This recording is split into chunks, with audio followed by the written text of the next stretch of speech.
How to upload full-size Facebook profile picture without crop. First, let's open Safari and go to Facebook. After that, just go to your Facebook profile and create a post. Upload the photo that you want as a profile picture as a normal post.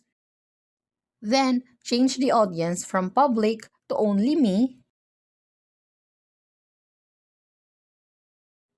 After that, open the post and select the three dots on the upper right corner of the screen, and then select Make Profile Picture.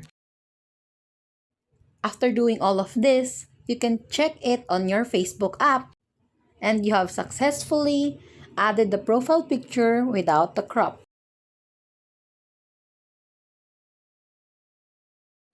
And that's it.